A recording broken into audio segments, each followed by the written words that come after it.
ફરી આભ ફાટ્યું। કલ્યાણપુરમાં 4 કલાકમાં વરસ્યો 11 ઇંચ વરસાદ। સવારે 10 થી 12 વાગ્યા દરમિયાન 11 ઇંચ વરસાદ વરસી ચૂક્યો છે। ધોધમાર વરસાદમાં કલ્યાણપુર પાણી થઈ ગયું છે। કલ્યાણપુરના અનેક વિસ્તારો પાણીમાં ગરકાવ થયા। પાણી ભરાવાના કારણે અનેક રસ્તાઓ પણ બંધ થયા।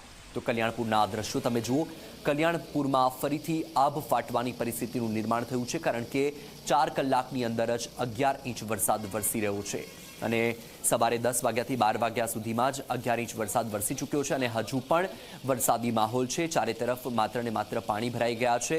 સૌરાષ્ટ્રમાં મેઘરાજાની ફરીથી તોફાની બેટિંગ જોવા મળી રહી છે। છેલ્લા 3 દિવસથી સૌરાષ્ટ્રમાં મેઘરાજાની ધમાકેદાર બેટિંગ છે।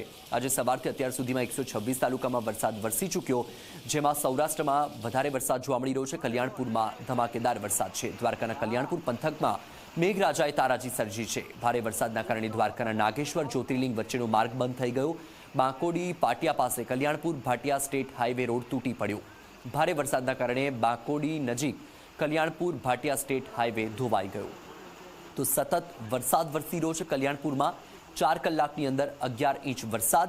મેઘરાજાએ તારાજી સર્જી છે। ભારે વરસાદના કારણે દ્વારકાના નાગેશ્વર જ્યોતિર્લિંગ વચ્ચેનો જે માર્ગ છે એ માર્ગ પણ બંધ થઈ ગયો।